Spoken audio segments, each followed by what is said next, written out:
Background, we are offering these landscape designs thanks to a grant from stopwaste.org. They sponsored the class, or they paid for the class at UC Berkeley. And UC Berkeley has this team of great graduate and upper graduate, or graduate level and senior level students that spent the whole semester, quarter? Yes, whole semester. The whole semester looking at San Lorenzo, surveying our soil, doing all kinds of studies, all that stuff, and picking out specific drought-tolerant plants and species, native species that will lower our water usage and make our gardening less expensive and more beautiful and more efficient and eco-friendly for the whole community.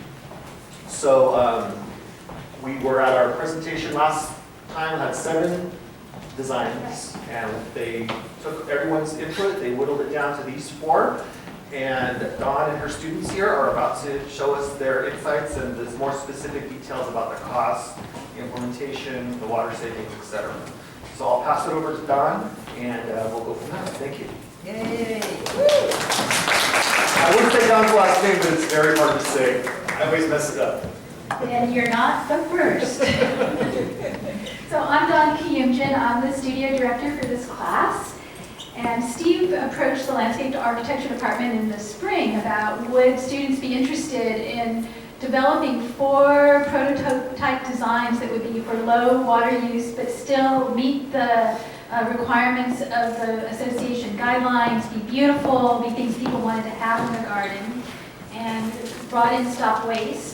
And here we are, 6 months later, with 4 really beautiful designs, and although it's still at the printer, we have a book for you that has the designs, it has information about our climate, and there's actually the students will talk a little bit more about that. So what I really wanted to do was thank Steve for proposing the project, and Stop Waste, and Susan from the board, from the administration. And there have been so many people that have helped with this project. We did a presentation at San Lorenzo High School for the Druid Club. We saw the Native Plant Garden. So we have Steve Wiley from the Native Plant Garden, Alan Fishman from the school, Nate Ivy from the school district, the Evergreen Nursery gave us a tour to give the students in the nursery trade. And they have very generously, with the help of Stop Waste, offered to give a discount to San Lorenzo residents who are interested in implementing these designs.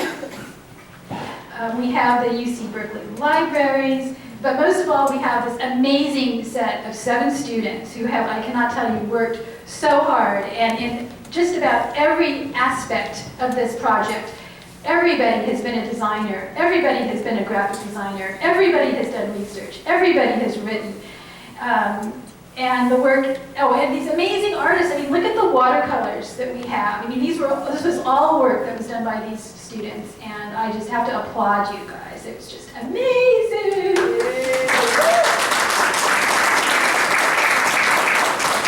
And the last thing I want to say about these designs is that you're going to see this presentation, and you're going to be so sad that it is a rainy Tuesday night, and you can't go home and get started. So with that, we'll have the students start their part of the presentation. Thank you.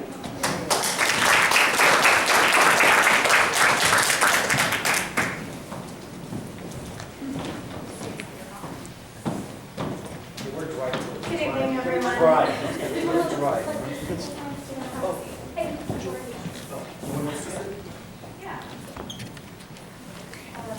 So we're going to talk a little bit about the publication that we worked on. To the right, that's our cover image, illustrated by the wonderful Maggie. And next up, we have the Housing Association guidelines. We laid these out for you guys in an illustrated form so that you can have a really quick idea of what they are. You don't have to sit through all of the text and legal jargon and everything. You can just see what are the rules for your community and what you need to follow. We compare drought-tolerant garden benefits versus a traditional front garden, some of the downsides of that. So you kind of can see side by side what the big differences are. Some of the how-tos. So, we talked to you guys last time and we realized that there was a lot that we needed to do as far as helping you fit this design to your specific site and the plants, the way they would go. And we talked a lot about paths. A lot of people didn't want paths, but in the how-to section, we explained to you guys how to do everything, basically from planting the plants in the ground, planting the seeds in the ground, even to the more technical things like building a rain garden or doing a path if you're so inclined. So this is a great tool for the homeowner if they want to do it themselves, or for anyone you're trying to guide that you might hire.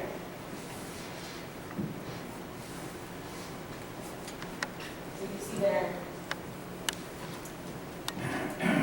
sheet mulching, which was discussed last time, and even choosing your plants. So the next section in the book after the designs is the plant section.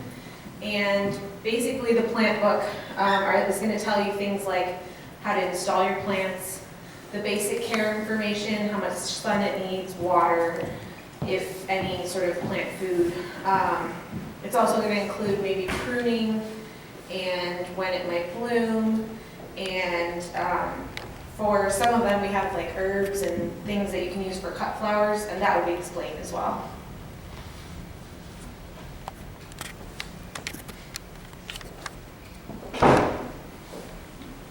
At the end of the plan books, we also create a list of resources that you can refer to, including the subways, pay-friendly, and the landscape association where you can find landscape contractor to work with.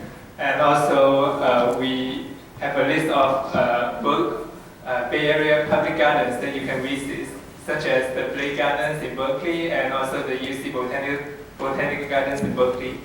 And at the beginning, Dawn has talked with us about bringing all the designs into one style, and my major role is working with Maggie to come up with all the watercolor designs that are posted here. Hope you all can enjoy the paintings. And before we go on to the designs, I just wanted to pick out a little quote from the document. So Santa Monica, a city in Southern California, did a 10-year study on gardens like this, comparing it to a lawn or a traditional lawn.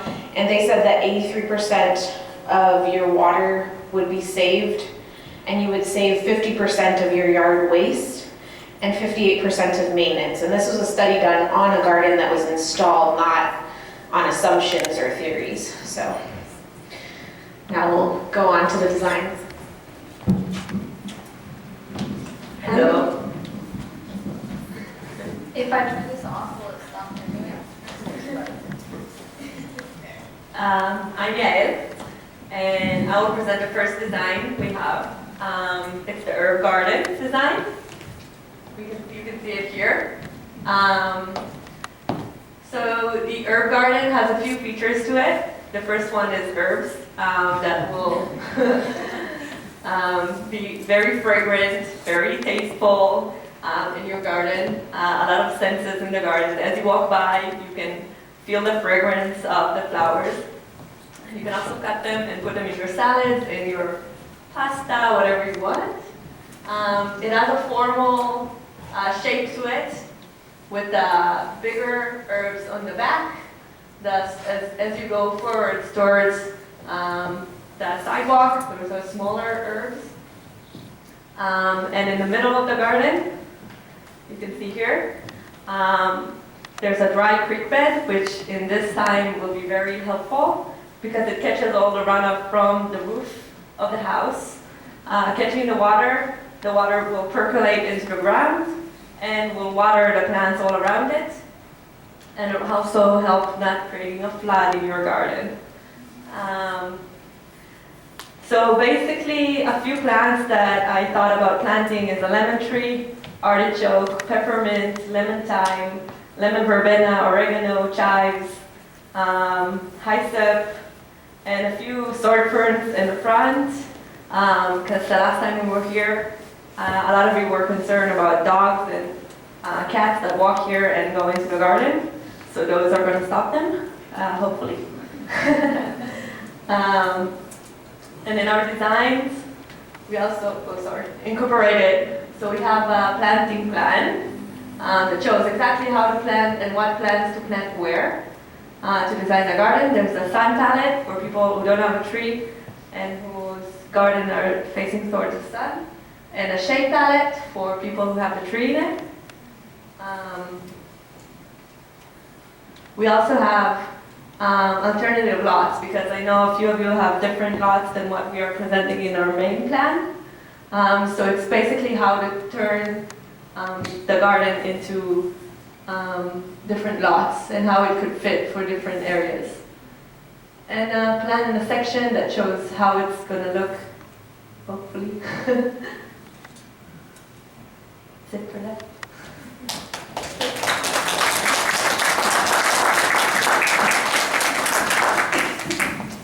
Hello, my name's Eli. I designed the California Native Garden. I'm actually from the East Bay, so this one was kind of personal for me.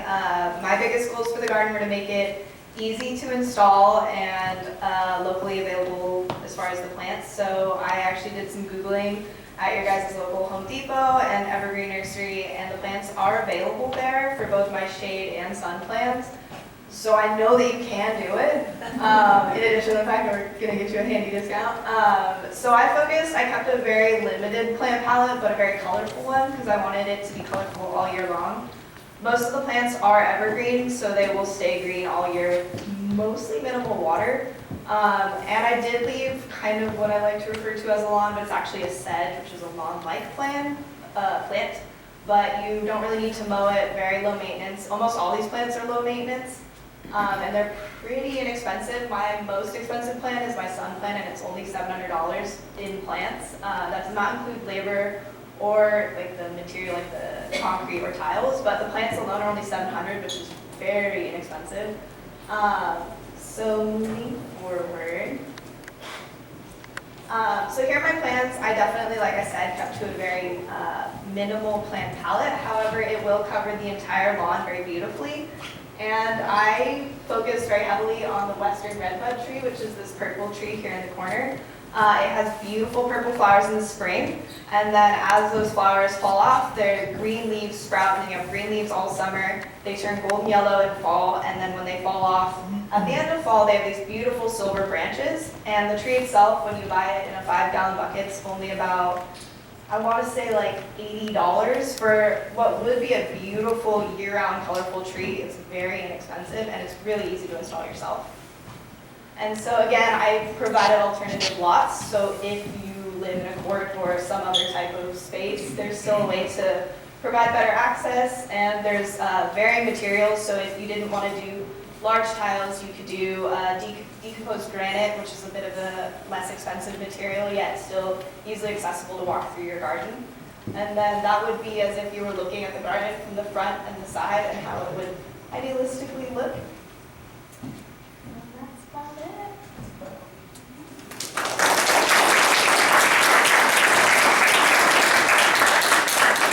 Hello everybody, I'm Kathleen, and I designed the Lush and Dry garden for you guys.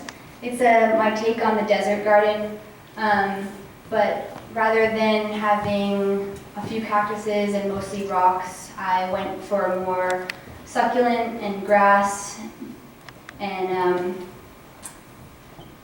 drought-tolerant design where you'll have year-round color, a variety of textures, thin wavy plants versus wide, broad, spikier plants. The upfront cost for my design is a little bit higher than my classmates, but the amount of maintenance is extremely low, the amount of water is extremely low, and the duration of the plants is much longer. You'll barely have to replace, the lifeline of the plants is much longer. In my design, I moved the stairs in my main design down through the site, so you have a gradual slope up from the sidewalk to your house. In the next slide, you'll see sun and shade planting pallets. So a lot of the succulents will also grow in the shade. Some might not get as bright red tones to the tips, but they still grow. I also, the higher cost is partially due to the larger plant size that I suggested, because some of these are slower growing plants. Because of the longer lifespan of them as well. And then what I was getting to before, with my path that slopes down from the house, the moving of the steps, there's a budget option also, so you can, rather than where Becca's pointing her mouse, that keeps the access to the hose and removes the hardscape. And then the lovely watercolored elevations and sections by Han that show the slope change and how the plants will look. It's also scattered with a few boulders that really add texture and variation to the planting palette. Next is Megan.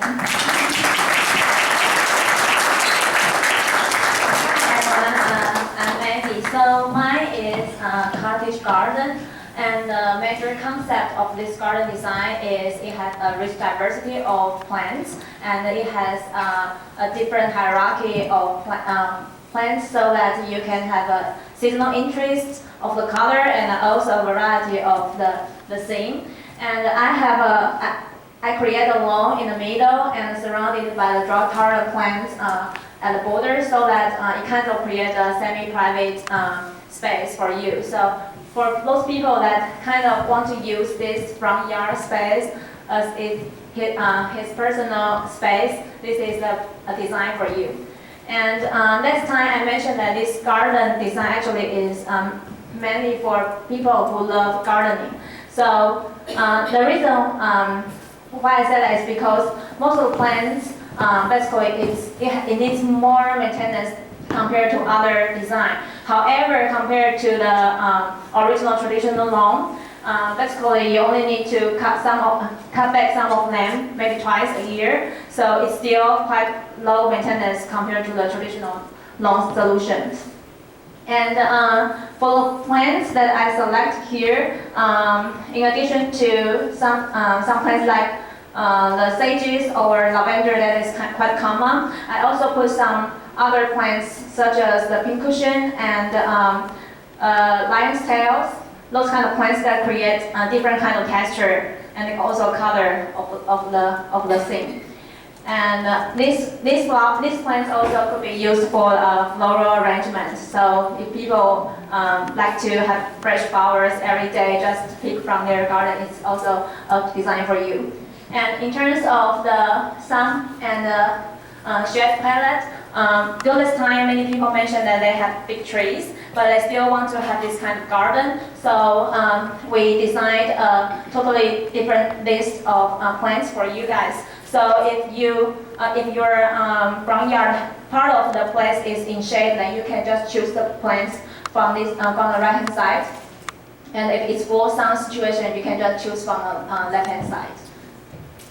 And also I provide the alternative lot size options. And last time some people mentioned to me that even though they don't have trees, but they want to put a small ornamental trees. So here I list some drought tolerant trees for your selection. And these are all in the booklet, so you can refer to it. And at the end, these are the section and elevation. Thanks.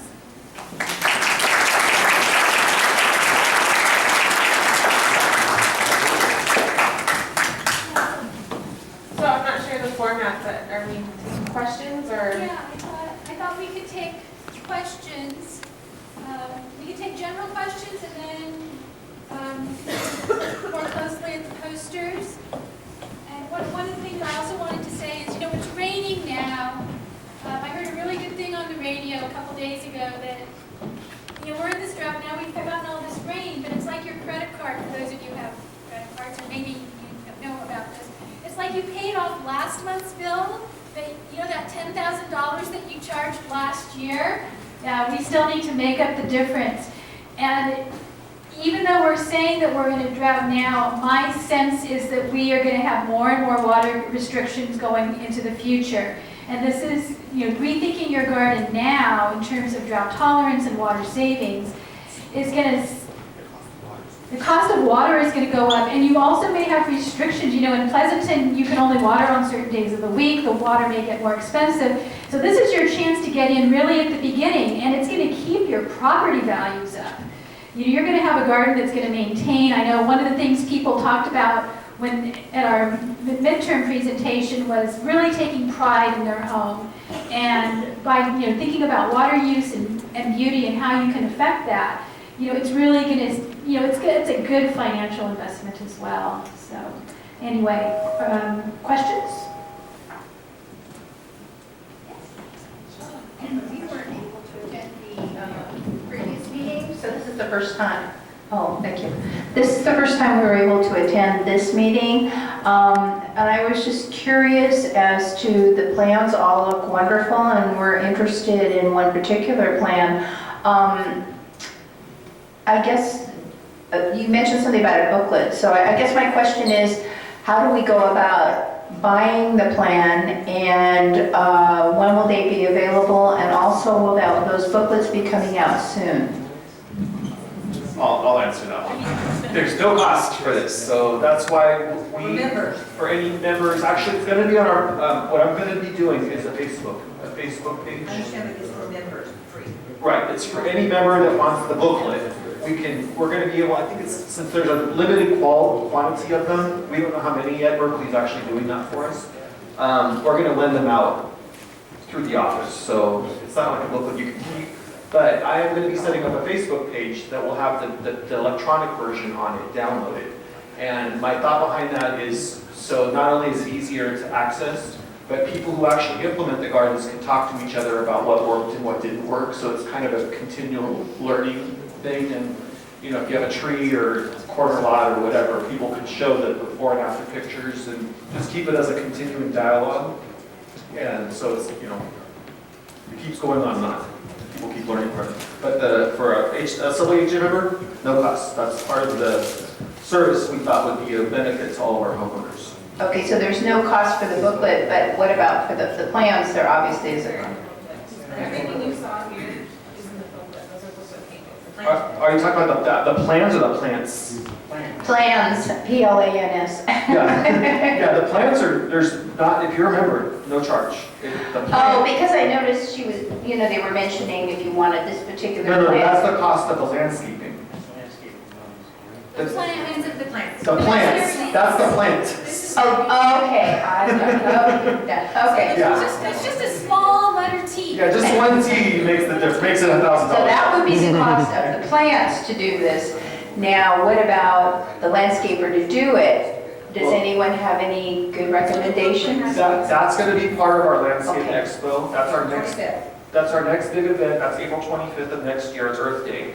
So we're going to be having, right now we're recruiting landscapers, gardeners, Great. Evergreen Nursery, Home Depot, anyone that has any landscaping business or service that they can provide to us. We're going to try to get them here. And we're also soliciting people, whoever, if anyone wants to sign up to be a volunteer or a helper with this event. It's a big event, so we're going to need a lot of help with it.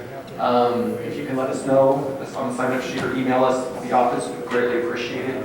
But we are going to have multiple vendors here advertising their services for that event. Oh, great. Thank you so much for the information. April 25th, it's Earth Day. And it's my birthday too.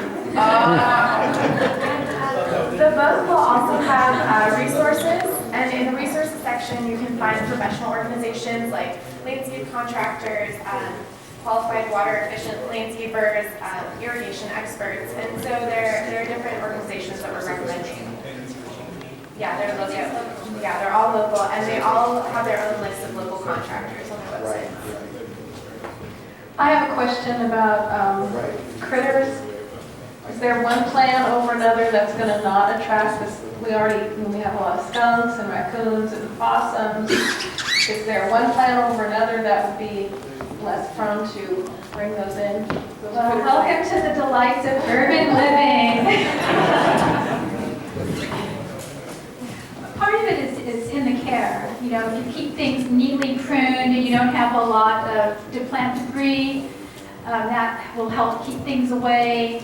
Also, I know for deer, because I have worked places where deer are a problem, if they're hungry enough, they're going to come and do their damage, but in general, things that are spiny or have fragrance tend to repel critters.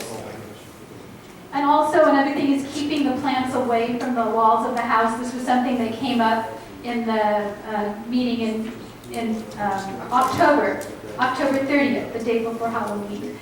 And that was something that the students did go back and look at and make sure the plants weren't too close to the foundation.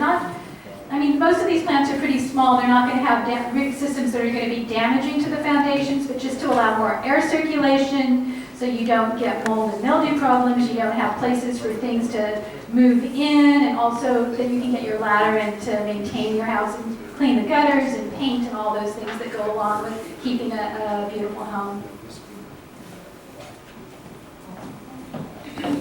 I'd like to ask about the soil, the San Lorenzo soil. The gardens seem. The gardens seem to have different requirements for moisture and probably aeration and I don't know, maybe sand content or nutrient content. So do we need to amend at all or aerate or add different materials to our clay soil? Yeah, so what we would recommend is that you, once you choose which plants and which plan you're going to use, that you would go to the plant index and look at each plant. You can even take it with you to the nursery and have them help you find, maybe they aren't selling that plant at that time, but they'll have something very similar that has similar expectations. And in there it tells if you need to add sand. So yeah, there are a few in the sort of rocky, lush and dry garden that need sand, and so it'll tell you if you need to amend with that. It's pretty specific about if a plant likes mulch, but typically the lush and dry garden might need more sand, for example, and the herb garden would need more mulch, for example. So it's in there. Thank you.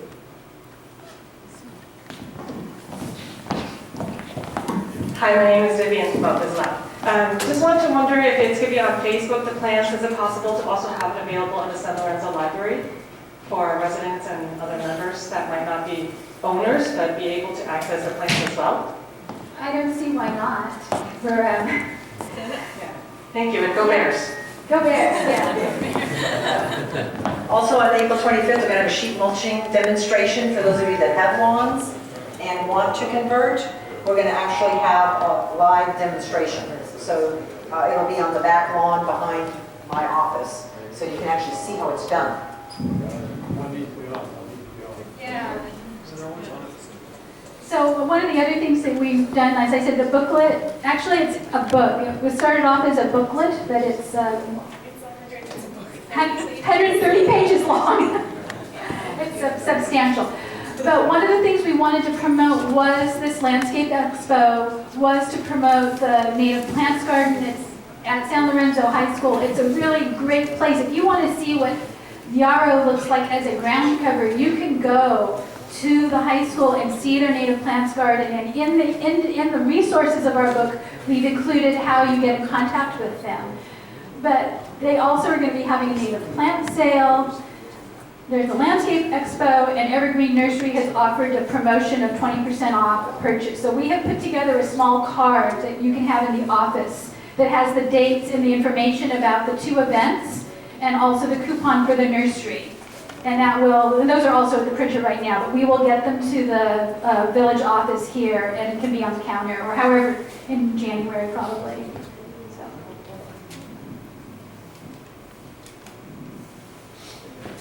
It will also be in the UC Berkeley Library, because the archivist in our college said, I want one of those. I'll even register with the library cover. So I apologize, I'm getting here a little late. Was there any interest among the residents in growing food, out of curiosity, that led to some of the contributions towards these designs? I'm coming in a little behind the 8 ball here. Well, food was talked about. However, in our CCNRs, that's one of the things that that was one of our big things with them. So our CCNRs state that we can't have vegetable gardens in our front yards. Okay. So what we can have are fruit trees. So I don't know, I think there's a lemon tree. There's a in there lemon somewhere. tree and The only thing with fruit trees, this is a county thing now, you can't have a fruit tree that protrudes over where the fruit actually can drop on the sidewalk. That's against the county ordinances. So that, I think they took that into consideration. But you can have a fruit garden, which is a tree, I guess, but no vegetables. So that's why you can't really have it edible, but herbs are perfectly fine. So one of the designs is mostly herbs here, the one on the right there. I have another question. So, let's say we choose our design and we use the book and everything, but we really feel the need for a consultation. So would the garden designer be available to consult with us, or is there any way we can touch base back with you regarding the designs? That is something I hadn't given any thought to. You have any thought about that? One of the things we put in the resources is Alameda County Master Gardeners. They're a great resource for home garden questions. I think the Landscapers Association is the best, and you would just want to, and some of the climate appropriate friendly organizations that are in the resources, they're going to know more about how to maintain and install these plants than maybe Home Depot Nursery or something like that. So I would say if you want to, like a contractor or a landscaper association, if you want plant information or more details on maintenance, you would contact one of those types of resources in the back. And please remember, before you do anything to your front yard, submit an architectural application and get approval from the Homes Association. Otherwise, you'll get a CCNR violation letter that you're changing your yard without notifying us.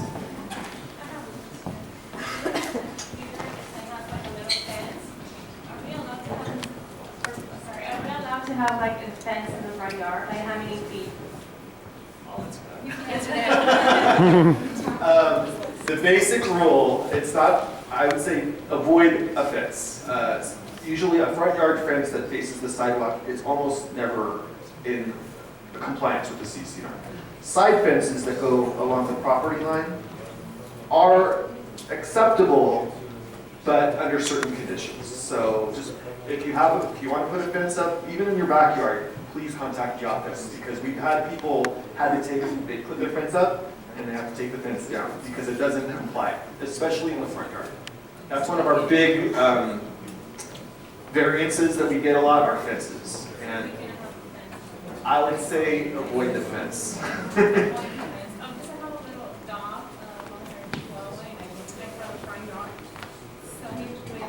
Yeah.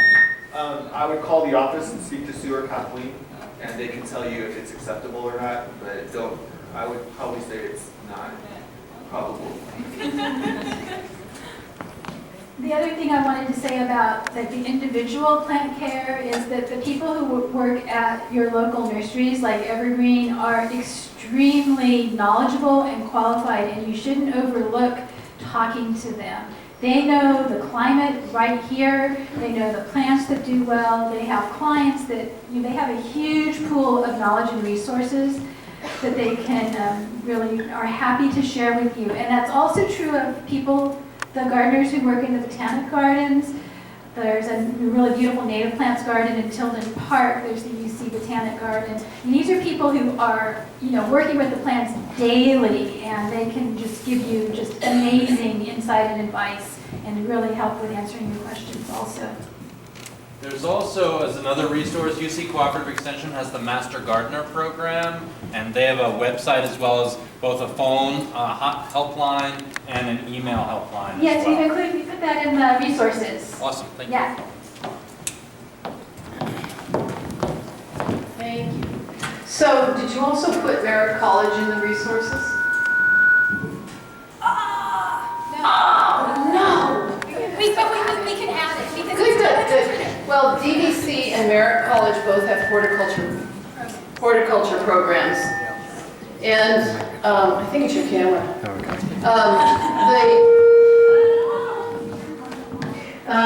So the horticulture department is totally a super resource for everybody because they have plant sales there twice a year, and then they have these very wonderful 4-fee classes if you want to learn how to prune your plants.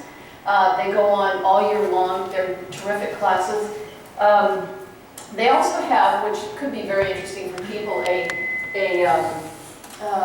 edibles landscaping design class, not the front yard and the backyard. Turns out there are a ton of fruits that would probably meet your needs very well. So it's a fabulous resource, and I recommend looking on the Merritt College Horticulture Department website for that information. My name is Steve Wiley, and I'm with San Lorenzo High School, and I wanted to invite everybody to come see our native plant garden, which, for instance, we have 9 different native ground cover, that you could come and actually see what they're going to look like before you put them in your garden. We have a lot of other plants, manzanitas, and a lot of other things that I encourage you all to come. And also, as already been mentioned, is our plant sale we have every year on the first Sunday in May as part of the Bringing Back the Natives tour. We're the only public high school in all of Alameda or Contra Costa County to be included on the tour.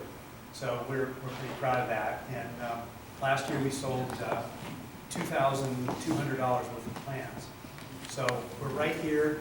Our kids work really hard in the garden, and a lot of them are your neighbors. So I encourage you to come and see what they've done.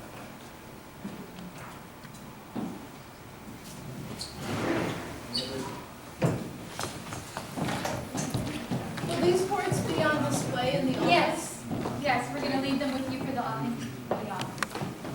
Great job, guys. Thank you. This is a great design build concept. The only question I have is that everybody knows that East Bay Mud is jacking up our rates. Has there been any discussions about any rebates with them if we go ahead and we convert over, and any idea as to the cost?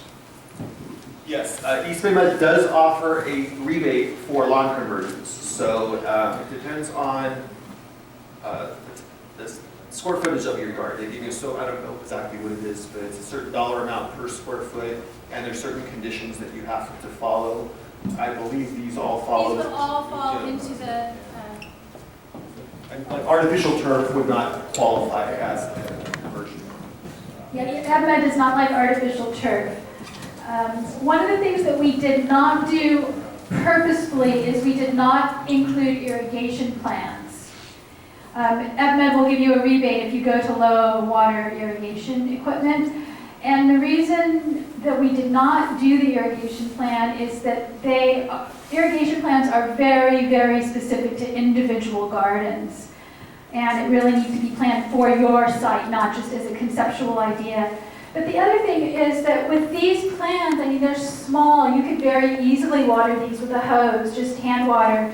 And if you are careful about not splashing the sidewalk, which you don't want to do, because why would you want to be putting your really good drinking water on the sidewalk? It just, I mean, there are more deaths worldwide from bad drinking water, and we have it running down the gutters. It's embarrassing. But you can really, that is the most effective way to water your plants, because you're actually out there looking, and it's like, you are good. You need a little bit. And it's it takes more time, but it really, it's a very, very efficient way to water if you have a small garden. We have also included a list of irrigation specialists if you do want to investigate irrigation options for your garden.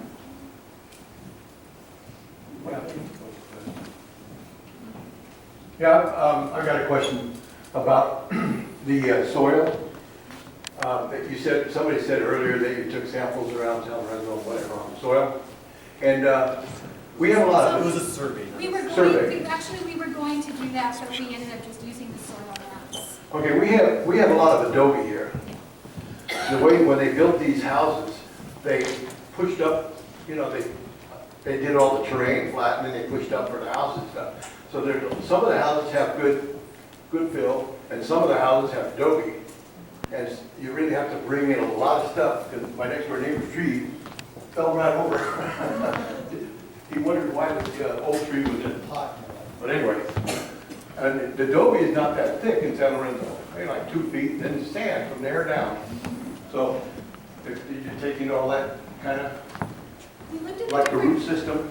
Well, most of these plants, so, most plants, the roots are really in the top couple feet of the soil, even in the top 6 inches. And that's even true with large trees. The majority of the plants are in the top. If you do have a lawn and you do the sheet mulching option, what you're doing is not only, so sheet mulching is you take, sometimes you put down a layer of compost, layer of cardboard, or several if you have Bermuda grass, and then more compost, and then some wood chips. And what happens when you water this, and what happens is the weeds are smothered. They can't grow up through that cardboard. They run out of energy and they die. Meanwhile, you have all of that vegetative matter from your lawn and the weeds, and that decomposes and adds nutrients to the soil. So in the process of doing this, you are amending your soil, you're building your soil biome, more compost, more nutrients, more critters in the soil that do good things to promote plant health and nutrient uptake. And that then, of course, so here's your soil, here's your good compost and stuff, here's your dying Bermuda grass, and then here's your adobe, and then here's your sand. So what happens is with the water, all of the little nutrients, all of the ions and things that are in the soil with the water are going to travel down and slowly infiltrate. It's a long process, years, but your soil will improve if you take care of it. And it's kind of a mindset to think about not, I grew up in the Central Valley, and the typical landscape look there is bare dirt, shrubs and bare dirt. And the gardeners are always, they used to rake, now they blow. And that's, for soil health, that's not good. You really want to mulch and compost and have good organic matter in terms of all those leaves. They are so good for the soil. And it really, it's just, like I said, it's a slow process, but it will increase the water holding capacity of your soil. It will increase the nutrient availability of your soil, and it will really help with your plant health.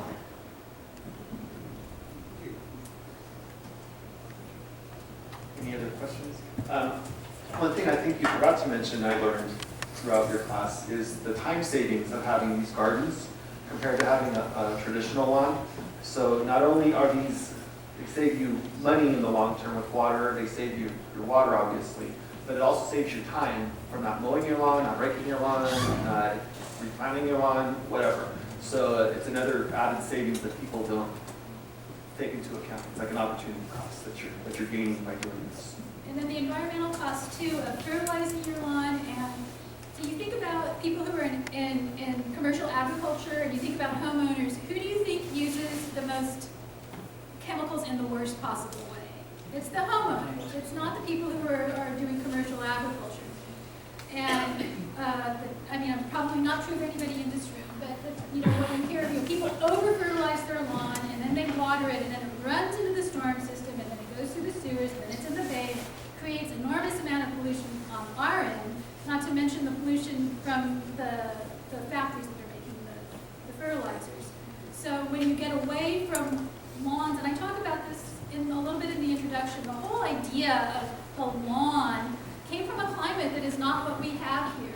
It came out of France, and it came from England, it came from the East Coast, and those are all areas that have a very different climate where there's rain in the summertime. We don't have that, but we've adopted it because we always want to be like our, East Coast and European people, and that just, you have to really think about that, and does that make sense for us? And when you get away from that idea, you are saving just costs in so many areas, from your time, because you're growing things that will thrive in our climate, to your water savings, and you're not fighting the environment. You're working with it, and nature will always win. Always will. You can't fight it. Okay, so if there's no more direct questions, everyone can go up and talk to each individual person. I do want to say one more thing. I just 2 days ago set up a new Facebook page, and it's called San Lorenzo Community Events. It's for volunteering. And just so you all know, next year is our San Lorenzo 70th anniversary. In our next village briefs, everyone's going to get a little surprise gift in your village brief. Nothing expensive, but it's a nice little souvenir in your village brief. But no. Our theme is going to be every lot is a garden spot. And when you get your village briefs, you're going to know why.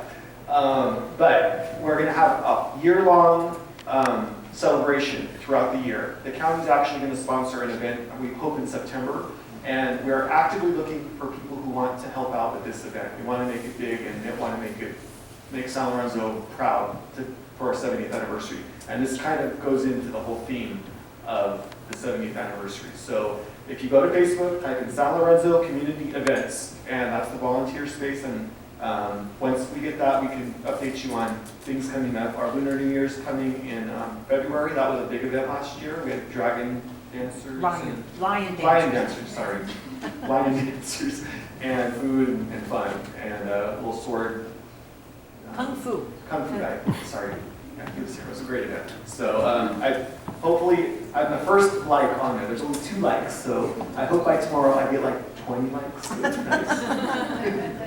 Yes. Is that also where the ebook will be posted? No, I have to do a separate one for that. I haven't done that yet. Because I don't have any electronic, there would be nothing on there now. As soon as I get the electronic downloads, that's when I'm going to set that up. And I'll post that on the site too. And it'll be on our village briefs also. I have 2 comments. I think if it's electronic, it'll be in a PDF file. So you'll probably be able to search everything, and that'll be absolutely free to download. So that's a great thing. Also, some of the designs, I guess they incorporate, I was thinking about past relatives that are no longer here, but they used to have a butterfly plant that attracts like butterflies because we have issues with butterflies.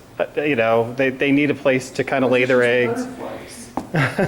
Well, some are disappearing, right? So that kind of thing. So anyway, these are all great plans. Thank you.